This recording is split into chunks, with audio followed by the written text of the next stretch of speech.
Hey everyone, welcome to Home Matters, the podcast where we help you make the most informed decisions for your home renovation and improvement projects. Whether you're swapping out windows, tackling a kitchen makeover, or getting a new roof, we've got the tips, the tricks, and the insights that you need.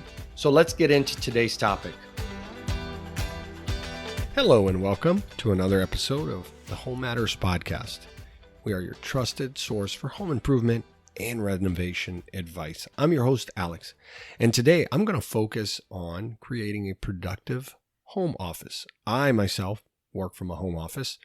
I've been doing that for 6 years, and it's a work in progress, believe it or not, 6 years later. And I do have a dedicated workspace, one room in my home that is just dedicated to the office. And even then, I find it hard to continuously, as my work changes, different needs, and we're going to talk about some of those needs here today. And I definitely know that from my previous home was a townhome, so I didn't have an actual office. I had an area in the living room that I called my office, but I worked full time from an office. So I had an office, but struggled doing anything at home. So when I went into a home that I had an extra room, I thought, wow, now things are going to get better and easier. But it's different. Everybody's got a different work life, a home life. In my case, I have 4 kids. My wife and I both work from home, and we have a dog. And so it presents challenges, right? And so whether you're working from home full-time or just need a dedicated space for occasional use, a well-designed home office can make a world of difference.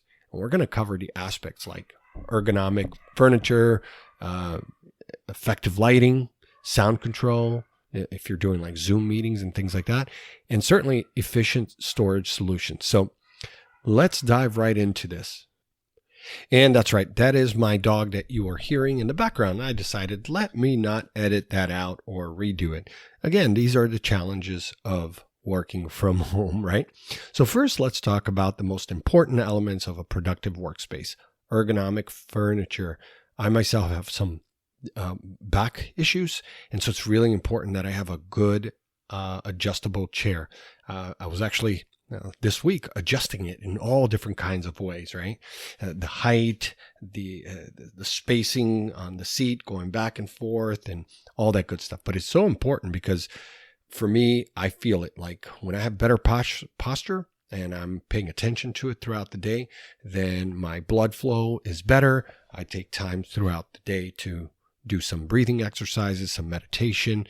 And so what I would say is like invest in a chair, look for one that has adjustable height, lumbar support, and then I like to have armrests as well. So that's that. For the desk, pretty simple. I mean, you don't have to get fancy with a desk, but I do have an adjustable desk so that it goes up and down. And to me, that's great because being able to stand up for a few hours and then sit down, and if I'm on video, I feel actually more comfortable standing up so I can be moving around. So if you want just a sit down desk, it's good. But man, if you're going to sit for 8 to 10 hours, that can get really old over time, and if you think about, if you're going to stay in the same line of work for a lifetime, you don't want to be sitting down 8 to 10 hours a day. So, try to find a desk that is adjustable, right? Monitor placement. So position your monitor at eye level to reduce the strain on your neck. This is something I've got to work on too, because I find it easier to type when I'm looking at my laptop, but then laptop's not at my eye level, right? So I really, when I have the monitors, it's adjustable, then it's up at right at my eyes, and that's great. But if I have to look down naturally, you're going to strain your neck. And so then keyboard and mouse, I have a special mouse that's a little bit different, where I mainly scroll with my thumb, and for me, I felt that I reduced the strain on my wrists, as well as my shoulders, so I got a little bit of carpal tunnel. So you see, a lot of the things that I'm sharing with you guys here in today's episode is, things that we all have, all as far as like challenges from working from home, So let's address lighting. To me, lighting is really important. I have one big window, which I love, having natural light. Matter of fact, the birds are chirping there in the morning. I see the little cardinals out there, little bunny rabbits and squirrels and things like that. And that brightens your day, believe it or not. So I would always recommend that you set up an office near a window to take advantage of the natural light. It proves, there's tons of research to show you that natural light can boost your mood and reduce eye strain. So I actually have my light off for most of the day because I get so much natural light in. So I feel very fortunate in that way. I had an office for a period of time, about a year or two. Now it was almost 2 years, that the office itself had windows, but my office was like an inside one, had no light, no window. It was terrible. I really worked very little from that office because I would always be out in the communal area so I can have some natural light, right? As far as task lighting, I use just a regular desk lamp that it just focuses the light on anything that I'm reading, and it's adjustable as well. And then ambient lighting, I even have that. I have a few different ones that, depending on the time of the day, it creates a little bit of a mood light, and that's always fun as well. It can definitely put you in a certain mood. All right, so let's move on to sound control. Sound control is important because, well, just like you see here in my case, I had my dog barking.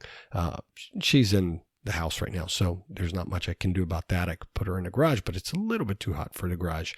But typically, if I'm doing the podcast, I do have my room soundproof. I bought a bunch of panels online, and then I was able to put it on the doors.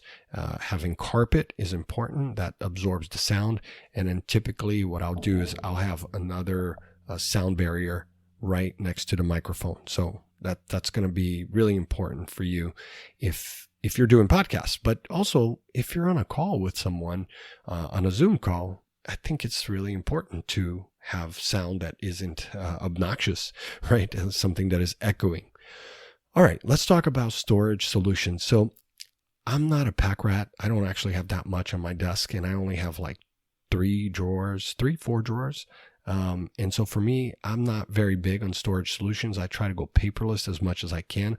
I print very little, whether it's contracts or anything else. So what I can say about storage is that if you're in a service type business, try to go digital and do as much without printing as possible. This way you're not having to file everything. And plus, I always like to have everything in the cloud, no matter where I'm traveling to.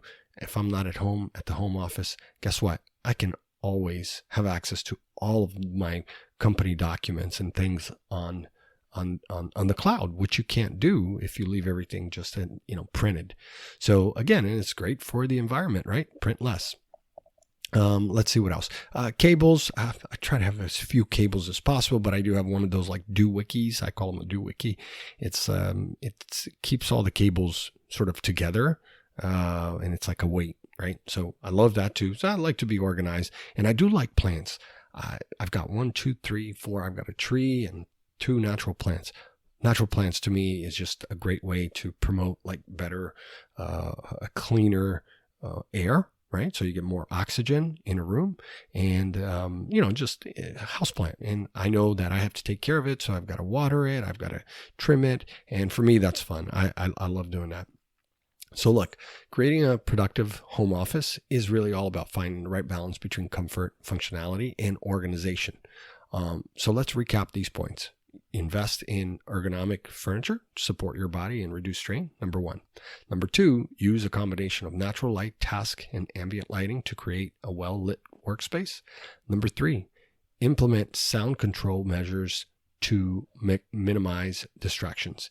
Number 4, incorporate efficient storage solutions to keep your office organized and clutter-free.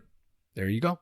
By focusing on these elements, you can design a home office that boosts productivity and comfort, making your home work from home experience much more enjoyable.